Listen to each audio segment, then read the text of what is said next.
Today we are going to talk about complications of acute rheumatic fever. So basically क्या होता है कि acute rheumatic fever जो long term तक persist कर जाता है वो acute rheumatic fever काउज करता है rheumatic heart disease। मतलब अगर acute rheumatic fever का हम लोग प्रॉपर तरीके से ट्रीटमेंट नहीं किए तो वो acute rheumatic fever long term के लिए परसिस्ट कर जाता है, लॉन्ग टर्म के लिए रह जाता है और वो प्रिसिपिटेट क्या कर देता है, rheumatic heart disease। तो हम लोग इसको इस तरह से बोल सकते हैं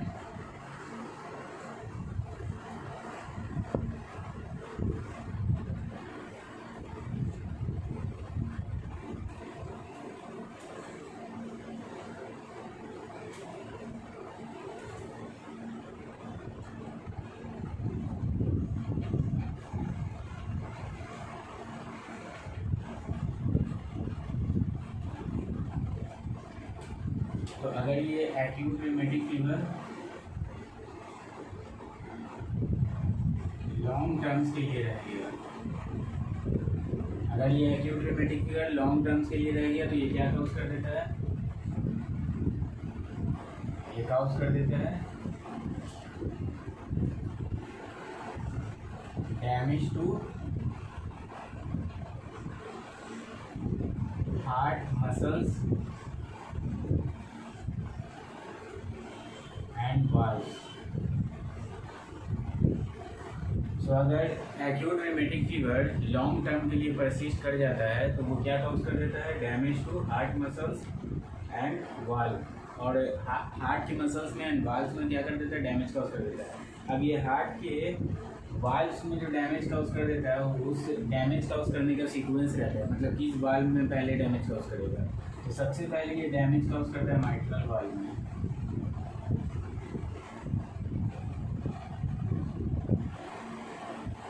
माइट्रल वाल्व के बाद ये डैमेज काउज करता है ट्राइकस्पिड वाल्व में,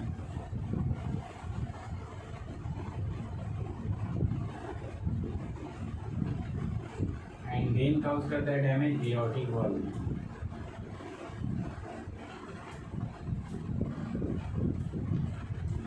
मतलब acute rheumatic fever clinically long term तक परसिस्ट कर गया तो ये damage to the heart muscles and valves cause करेगा। वाल्व्स में किस सीक्वेंस में डैमेज काउज करेगा, सबसे पहले माइट्रल वाल्व में डैमेज काउज करेगा, then tricuspid valve and then aortic valve में डैमेज काउज करेगा। अब ये जो हार्ट मसल्स में एंड वाल्व्स में डैमेज हो रहा है यही इसी कंडीशन को क्लिनिकली हम लोग कहते हैं rheumatic heart disease। सो ये क्या हो गया, ये इस कंडीशन को हम लोग क्लिनिकली क्या कहें,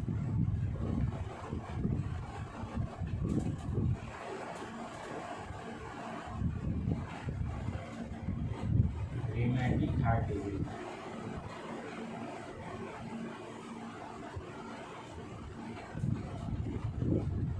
सो क्लिनिकली अगर लॉन्ग टर्म तक रहेगा एक्यूट rheumatic फीवर तो क्या काउज कर देता है, rheumatic heart disease काउज कर देता है। ठीक है, अब rheumatic heart disease को हम लोग कैरेक्टराइज करते हैं कुछ क्लिनिकल कंडीशन से। जैसे rheumatic heart disease किसी पेशेंट में होगा तो इसको हम लोग क्लिनिकल कंडीशन से कैरेक्टराइज करते हैं fibrosis.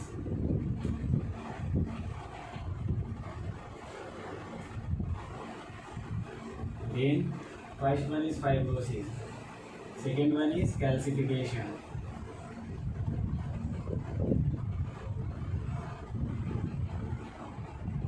third one is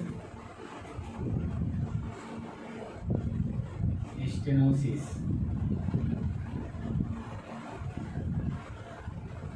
and the fourth one is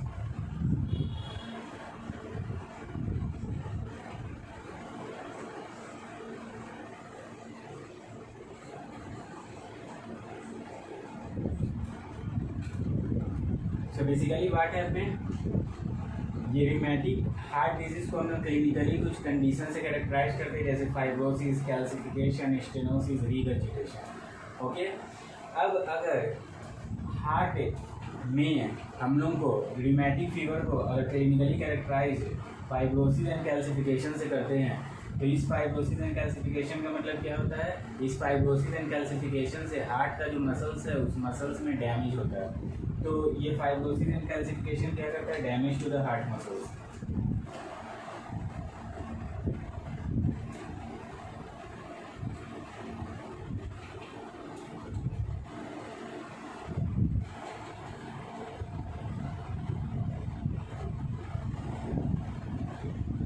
ये फाइब्रोसिस कैल्सिफिकेशन क्या कर दिया, damage to heart mother. Stenosis क्या काउज करेगा, स्टेनोसिस काउज करेगा वाल्व स्टेनोसिस, जैसे फॉर एग्जांपल माइट्रल स्टेनोसिस। तो ये वाई स्टेनोसिस क्या काउज करेगा, वाल्व स्टेनोसिस।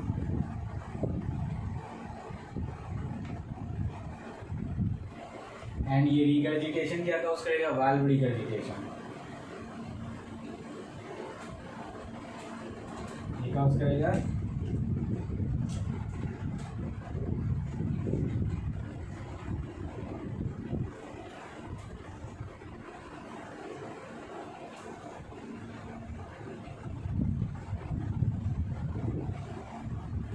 क्या हुआ कि acute rheumatic fever long term तक क्लिनिकली रह गया, तो वो काउज किया damage to the heart muscles and valve. अब वाल्व में डैमेज किस सीक्वेंस में काउज करेगा, सबसे पहले माइट्रल वाल्व में डैमेज काउज करेगा, then tricuspid valve, then aortic valve. Now ये damage to the heart muscles and valve, इस कंडीशन को क्लिनिकली हम लोग रिमेटिक हार्ट डिजीज बोलते हैं। रिमेटिक हार्ट डिजीज में तो क्लिनिकल कंडीशन मिलता है, जैसे fibrosis calcification, stenosis regurgitation. Fibrosis and calcification से basically damage to the heart muscles होता है, स्टेनोसिस से वाल्व स्टेनोसिस अराइजेस होता है, जैसे माइट्रल स्टेनोसिस, रिगर्जिटेशन से वाल्व रिगर्जिटेशन अराइजेस होता है। तो ये बेसिकली क्या हो गया, ये बेसिकली हो गया complications of acute rheumatic fever. तो कोई पूछे कॉम्प्लिकेशन एक्यूट रिमेटिक फीवर का क्या होता है, तो रिमेटिक हार्ट डिजीज। अब रिमेटिक हार्ट डिजीज में क्या हो गया, damage to the heart muscles हो गया, वाल्व स्टेनोसिस हो गया, वाल्व रिगर्जिटेशन हो गया। तो ये क्या हो गया हम लोग को, complications of acute rheumatic fever. अब उसके बाद क्या होता है कि बेसिकली एक्यूट रिमेटिक फीवर है या रिमेटिक हार्ट डिजीज है, इसमें क्या हो जाता है, inflammation of the heart, that is carditis. Carditis rise होता है, इसका क्लिनिकल फीचर्स भी था एक्यूट रिमेटिक फीवर का, कार्डाइटिस, जिसको हम लोग पैनकार्डाइटिस बोलते थे, इंटायर हार्ट का इन्फ्लामेशन हो जाना। तो इसमें बेसिकली क्या होता है कि कार्डाइटिस होता है। तो ये रिमेटिक फीवर का कार्डाइटिस है या एक्यूट रिमेटिक फीवर का कार्डाइटिस है या रिमेटिक हार्ट डिजीज का कार्डाइटिस है।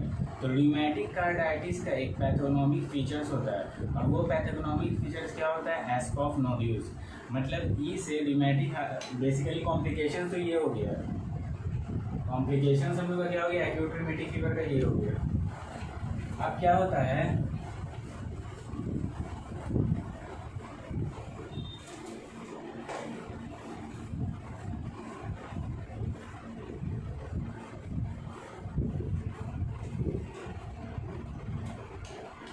बेसिकली क्या होता है कि एक्यूट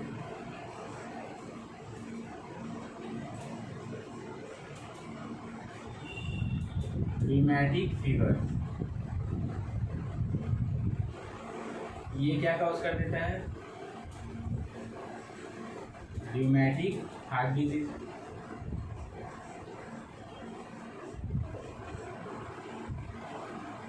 अब रिमेटिक हार्ट डिजीज को हम लोग बोल सकते हैं रिमेटिक कार्डाइटिस।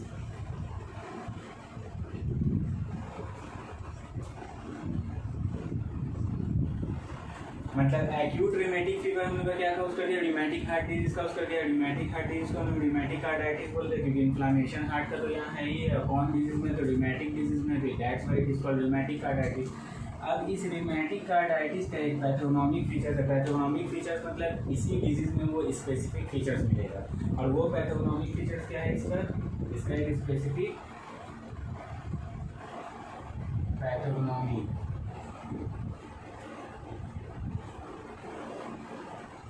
फीचर्स है, और वो पैथोनोमिक फीचर्स क्या है, एस्कॉफ नोड्यूल्स फॉर्मेशन। तो इसमें क्या होता है, एस्कॉफ नोड्यूल का फॉर्मेशन होता है। ओके, क्या होता है, एस्कॉफ नोड्यूल का इसमें क्या हो जाता है, फॉर्मेशन हो जाता है।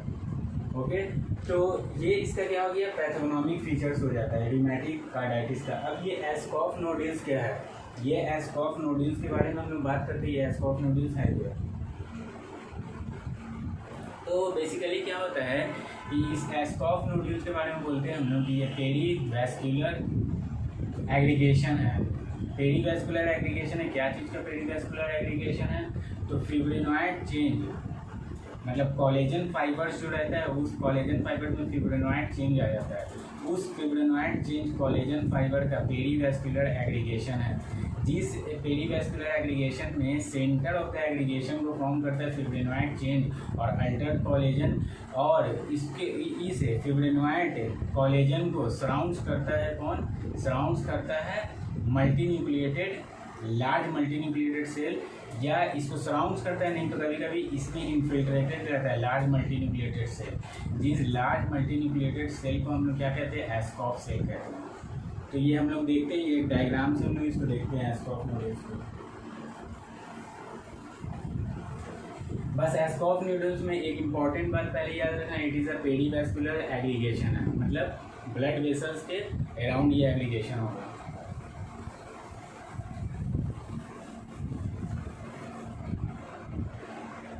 हम लोग बात कर रहे हैं एस्कॉफ नोड्यूल।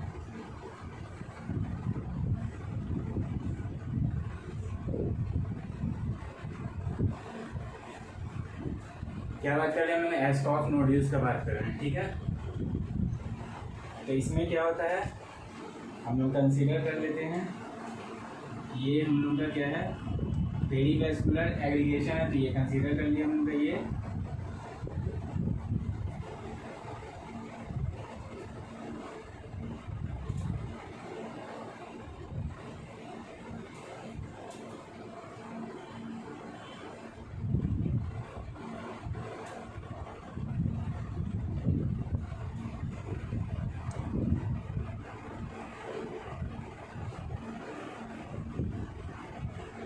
ये हम लोग का आर्टरी है।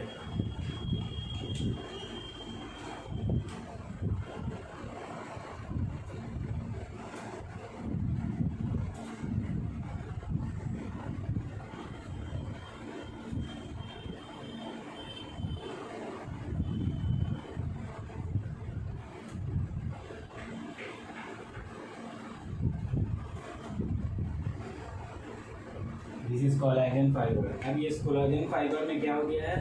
फिब्रिनॉइड कोलेजन चेंज आ गया, फिब्रिनॉइड कोलेजन नेक्रोसिस भी जिसको हम लोग करते हैं। तो ये कंसीडर कर लेते हैं कि इस portion of the collagen fibre में क्या गया है, ये जो centre portion of the collagen fibre है,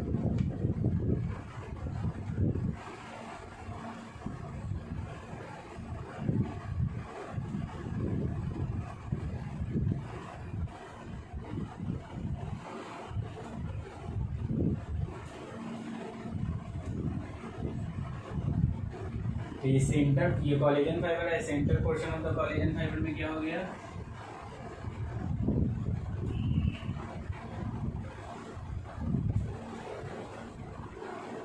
fibrinoid collagen necrosis. Okay, centre portion of the collagen fibre में क्या हो गया? फिब्रिनॉइड चेंज हो गया, जिसको फिब्रिनॉइड कोलेजन नेक्रोसिस भी हम बोलते हैं। अब क्या होता है कि ये पेरीवैस्कुलर एग्रीगेशन इसका हुआ, इस एग्रीगेशन का सेंटर पोर्शन ये कोलेजन फाइबर और अल्टर कोलेजन फाइबर फॉर्म किया। अब इस कोलेजन फाइबर को सराउंड्स करता है, नहीं तो इस कोलेजन फाइबर में इन्फिल्ट्रेटेड रहता है क्या चीज? Multinucleated large multinucleated cell. तो हम बहुत सारा लार्ज मल्टीन्यूक्लिएटेड सेल को फॉर्म बना लेते हैं। फॉर एग्जाम्पल ये लार्ज मल्टीन्यूक्लिएटेड सेल हो गया।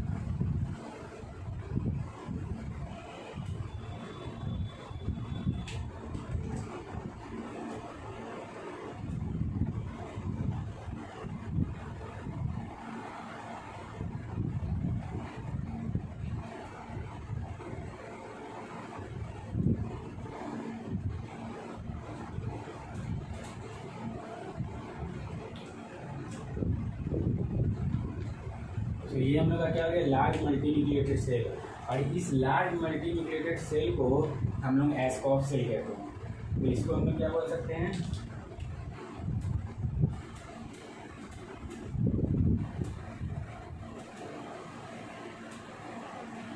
इसी एस्कॉफ सेल्स को हम लोग क्या बोलते हैं, लार्ज मल्टीन्यूक्लिएटेड सेल बोलते हैं। इसी को हम लोग ओल आई भी बोलते हैं, ओल आई सेल।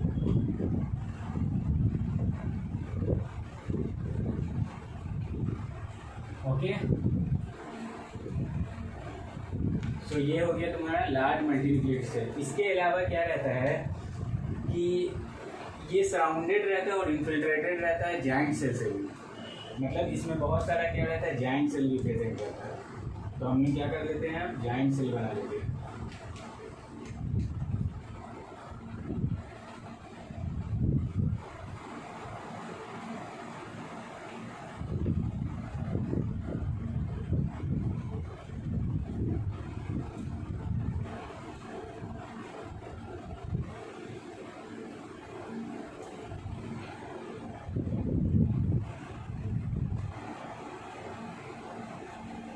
बहुत सारे इसमें जॉइंट सेल भी प्रेजेंट है। और जॉइंट सेल ये कहाँ प्रेजेंट है, टिश्यू में। तो that's why it is called histiocyte. तो ये क्या हो गया बेसिकली, हिस्टियोसाइट। इसी हिस्टियोसाइट्स को हम लोग कैटरपिलर सेल भी बोलते हैं।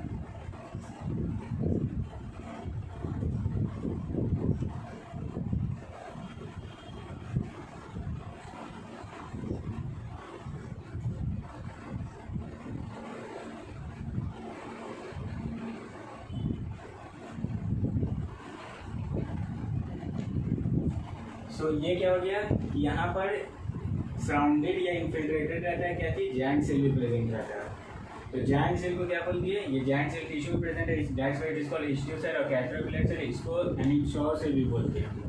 तो ये क्या हो गया, इसका डिफरेंट डिफरेंट नाम हो गया। सो अभी तक हम लोग क्या देखें, ये एस्कॉफ नोड्यूल्स में क्या क्या देख लिए कि पेरीवैस्कुलर एग्रीगेशन है, जिस एग्रीगेशन का सेंटर फॉर्मेशन किया क्या, कॉलेजन फाइबर और अल्टर कॉलेजन फाइबर भी बोल सकते हैं। और इसके सराउंडिंग क्या है, इस अल्टर कॉलेजन फाइबर के सराउंडिंग क्या है, लार्ज मल्टीन्यूक्लिएटेड सेल है जिसको एस्कॉफ सेल और ओल आई भी बोले। इसके अलावा ये सराउंड किए हुए जॉइंट सेल से भी, जिस जॉइंट सेल्स को हम लोग क्या बोलते हैं, हिस्टियोसाइट, कैटरपिलर सेल, एनिक्सोर सेल भी बोलते हैं। इसके अलावा इसमें बहुत सारा प्लाज्मा सेल भी इन्फिल्ट्रेट हो जाता है। तो ये हम लोग कंसिडर कर लेते हैं प्लाज्मा सेल्स है, प्लाज्मा सेल्स है।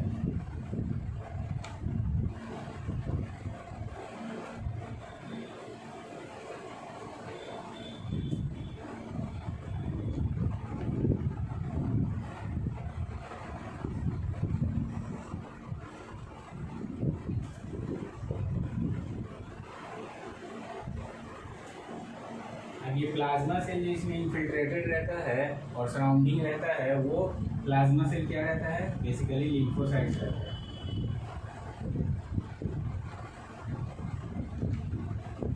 तो इन्फिल्ट्रेटेड किससे रहता है, प्लाज्मा सेल से भी रहता है। तो ये जो पूरा स्ट्रक्चर बना,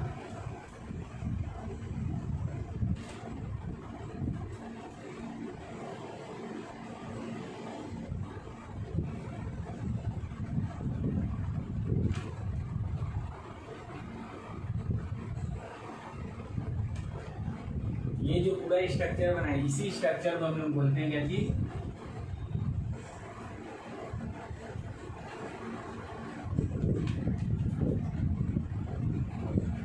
एस्कॉफ नोड्यूल बोलते हैं। तो ये एस्कॉफ नोड्यूल है जो एक पैथोगनोमिक फीचर है किसका, रूमेटिक कार्डाइटिस का। मतलब कि ये जब एक्यूट रूमेटिक फीवर प्रोग्रेस कर जाता है रूमेटिक हार्ट डिजीज में, तो ये पैथोगनोमिक फीचर्स उसमें दिखता है जिसको हम एस्कॉफ नोड्यूल्स कहते हैं। तो this is all about the complication of acute rheumatic fever. Thank you.